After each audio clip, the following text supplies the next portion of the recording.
Chapter 7, Lesson 4, The Legacy of the War. Main idea. After the war, the new nation faced issues such as a high national debt and calls for equality. One American story. In 1776, 15-year-old Joseph Plum Martin of Connecticut signed up to fight for the Americans. He stayed with the army until the war ended. Many years later, Martin wrote about leaving the army. A voice from the past. There was as much sorrow as joy. We had lived together as a family of brothers for several years, had shared with each other the hardships, dangers, and sufferings incident to a soldier's life, had sympathized with each other in trouble and sickness, and now we were to be parted forever. By Joseph Plum Martin, quoted in The Revolutionaries. At war's end, Martin and his country faced an uncertain future. How would the United States recover from the war? What issues would confront the new nation? Section 4 discusses those questions.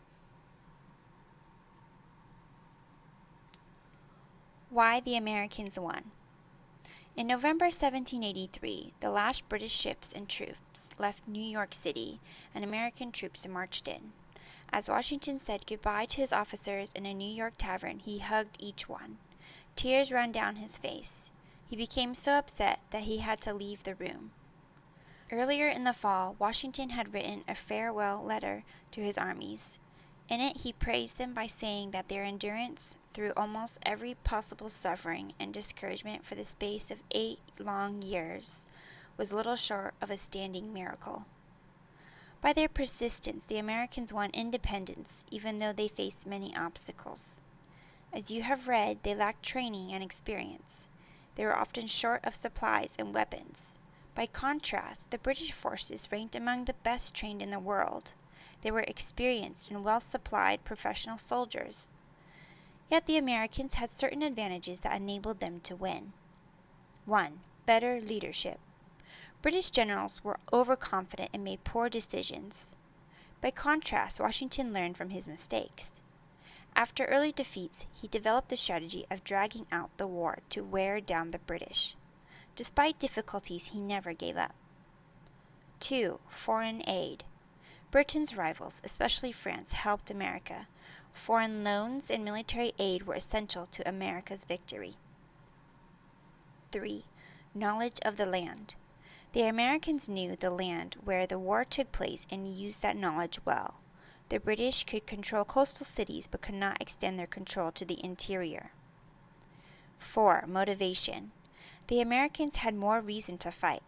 At stake were not only their lives but also their property and their dream of liberty.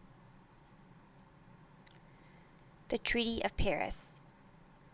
As the winners, the Americans won favorable terms in the Treaty of Paris of 1783, which ended the Revolutionary War. The treaty included the following 6 conditions. 1. The United States was independent. 2. Its boundaries would be the Mississippi River on the west, Canada on the north, and Spanish Florida on the south. 3. The United States would receive the right to fish off of Canada's Atlantic coast near Newfoundland and Nova Scotia. 4. Each side would repay debts it owed the other. 5. The British would return any enslaved persons they had captured. 6. Congress would recommend that the states return any property they had seized from loyalists. Neither Britain nor the United States fully lived up to the treaty's terms. Americans did not repay the pre-war debts they owed British merchants or return loyalist property. For their part, the British did not return runaway slaves. They also refused to give up military outposts in the Great Lakes, such as Fort Detroit. Costs of the war. No one knows exactly how many people died in the war, but 8 years of fighting took a terrible toll. An estimated 25,700 Americans died in the war, and 1,400 remained missing. About 8,200 Americans were wounded. Some were left with permanent disabilities, such as amputated limbs. The British suffered about 10,000 military deaths. Many soldiers who survived the war left the army with no money. They had received little or no pay for their service. Instead of back pay, the government gave the soldiers certificates for land in the West. Many men sold that land to get money for food and other basic needs. But the Congress and the states had borrowed money to finance the conflict. The war left the nation with a debt of about $27 million, a debt that would prove difficult to pay off. The losers of the war also suffered. Thousands of Loyalists lost their property. Between 60,000 and 100,000 Loyalists left the United States during and after the war. Among them were several thousand African Americans and Native Americans, including Joseph Brant. Most of the Loyalists went to Canada. There they settled new towns and provinces. They also brought English traditions to areas that the French had settled. Even today, Canada has both French and English as official languages. Issues after the war. The American Revolution was not just a war, but a change in ideas about government. Before the war, Americans had demanded their rights as English citizens. But after declaring their independence, they replaced that goal with the idea of republicanism. This idea stated that instead of a king, the people would rule. The government would obtain its authority from the citizens and be responsible to them. For this system to work, individuals would have to place the good of the country above their own interests. At first, only land-owning white males were allowed to take part in governing by voting or holding public office. However, women could help the nation by teaching their children the virtues that benefited public life. Such virtues included honesty, duty, and the willingness to make sacrifices. As part of their liberty, Americans called for more religious freedom. Before the war, some laws discriminated against certain religions. Some states had not allowed Jews or Catholics to hold public office. After the war, states began to abolish those laws. They also ended the practice of using tax money to support churches. Many people began to see a conflict between slavery and the ideal of liberty. Vermont outlawed slavery, and Pennsylvania passed a law to free slaves gradually. Individual African Americans also tried to end slavery. For example, Elizabeth Freeman sued for her freedom in a Massachusetts court and won.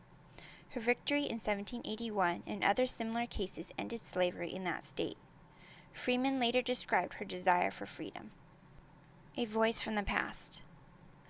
Any time while I was a slave, if 1 minute's freedom had been offered to me, and I had been told I must die at the end of that minute, I would have taken it, just to stand 1 minute on God's earth as a free woman. From Elizabeth Freeman, quoted in Notable Black American Women. With freedom, African Americans began to form their own institutions. For example, the preacher Richard Allen helped start the Free African Society. That society encouraged African Americans to help each other.